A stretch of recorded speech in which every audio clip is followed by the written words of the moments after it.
অনেক ধরনের মিষ্টি পিঠাই তো খাওয়া হলো।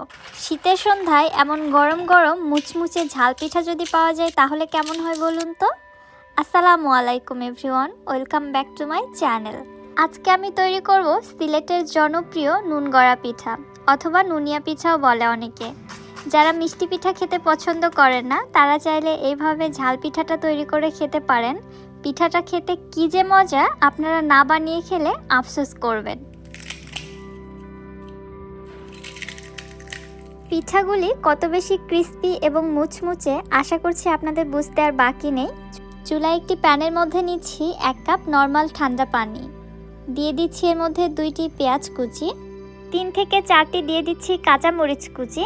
আপনারা ঝালটা কেমন খেতে পছন্দ করেন আপনারা আপনাদের ইচ্ছে মতো ঝালের পরিমাপটা কমিয়ে বাড়িয়ে দিতে পারবেন। নেড়ে চেড়ে কিছুক্ষণ অপেক্ষা করছি পানিটা হালকা গরম হয়ে পেঁয়াজ এবং মরিচটা কিছুটা সফট হয়ে আসা পর্যন্ত।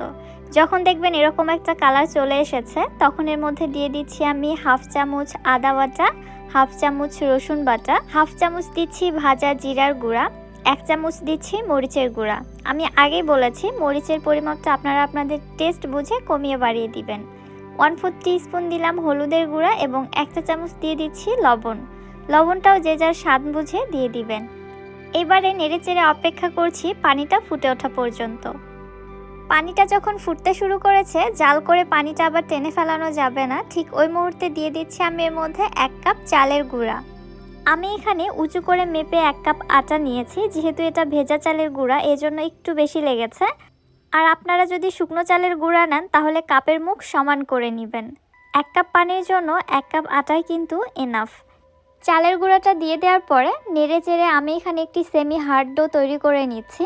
ডোটা খুব বেশি শক্তও হবে না আবার কিন্তু নরমও হবে না, তাহলে পিঠাগুলো ভালো হবে না। এই পর্যায়ে ডোটিকে একটি ঢাকনা দিয়ে ঢেকে রেস্টে রেখে দিচ্ছি 3 থেকে 4 মিনিটের জন্য। তাহলে দেখবেন ডোটা খুব ভালোভাবে ফুটে গিয়েছে, ডোর মধ্যে আর কোনো কাঁচা ভাব থাকবে না। ঢাকনাটি উঠিয়ে নেওয়ার পরে চুলা থেকে নামানোর আগ মুহূর্তে দিয়ে দিচ্ছি এর মধ্যে আমি ধনিয়া পাতা কুচি। এই পর্যায়ে ধনিয়া পাতাটা অ্যাড করলে ধনিয়া পাতার ফ্লেভারটা যেমন স্ট্রং থাকে তেমনি এর কালারটাও কিন্তু একদম সবুজই থাকে। এইবারে ডোটিকে চুলা থেকে নামিয়ে একটি ট্রের মধ্যে রেখে দিচ্ছি কিছুক্ষণ এর অতিরিক্ত গরম ভাবটা বের হয়ে যাওয়ার জন্য। যখন হাতে টাচ করা যাবে ঠিক ওই পর্যায়ে ডোটিকে খুব ভালোভাবে মুথে নিতে হবে। ডোটা যদি বেশি ঠান্ডা হয়ে যায় তখন কিন্তু ডোটাকে মুথে সফট করা যায় না, ডোর মধ্যে অনেক ক্র্যাক থেকে যায়।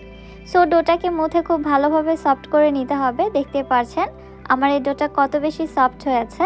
এখান থেকে আমি কিছুটা লেচি কেটে নিলাম, এই লেচি থেকে এবারে রুটি বেলে নিব। সামান্য একটু আটা দিয়ে আমি রুটিটা বেলে নিচ্ছি। এই রুটিটা বেলে খুব বেশি পাতলা করতে হবে না, পরোটার পুরুত্ব যেমন হয় ঠিক ওই পুরুত্বে এই রুটিটাকে বেলে নিতে হবে।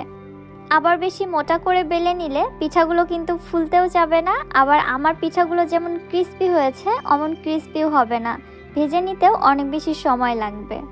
পুরুত্বটা কেমন হবে সেটা আমি একটু পরেই আপনাদের দেখিয়ে দিচ্ছি।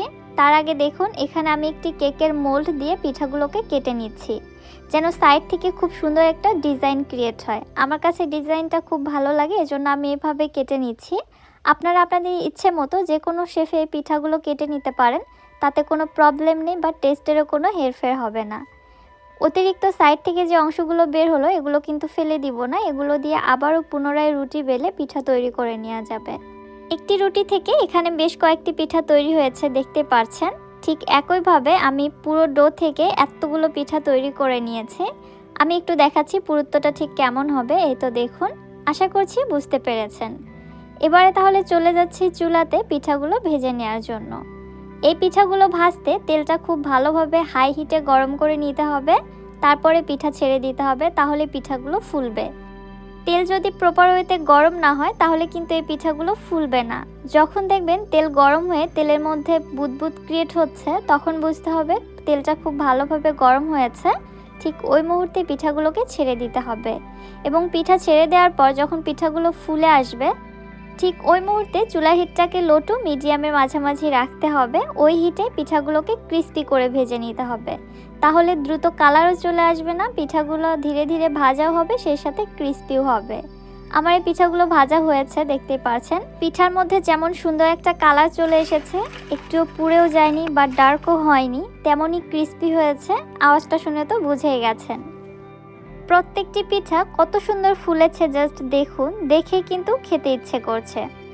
আপনারা যদি একবার এই পিঠাটি বানিয়ে খান, ট্রাস্ট মি, লোভ সামলানোই মুশকিল, আপনারা প্রায় এই পিঠাটা বানাতে চাইবেন। আমার কাছে তো খুবই ভালো লাগে, কারণ আমি মিষ্টি পিঠা খেতে খুব একটা বেশি লাইক করি না। ঝাল পিঠাটাই আমার জন্য বেস্ট। আমার মতো যারা মিষ্টি পিঠা খেতে পছন্দ করেন না, ঝাল কিছু খেতে চাচ্ছেন, তাদের জন্য তো এটা একাই 100। অন্য কিছু খাওয়ার কথা তো আপনাকে ভাবতেই হবে না। রেসিপিটি আপনাদের কাছে কেমন লাগলো অবশ্যই আমাকে কমেন্ট করে জানাবেন। রেসিপি ভালো লাগলে যারা আমার ইউটিউব চ্যানেল থেকে ভিডিওটি দেখছেন, চ্যানেলটি সাবস্ক্রাইব করে পাশে থাকা বেল আইকনটিতে ক্লিক করে রাখবেন আমার পরবর্তী ভিডিওর নোটিফিকেশন সবার আগে পাওয়ার জন্য। এবং যারা ফেসবুক পেজ থেকে দেখছেন, পেজটিতে অবশ্যই একটি লাইক এবং ফলো দিয়ে দিবেন। আজকের মতো তাহলে বিদায় নিচ্ছি। আল্লাহ হাফেজ।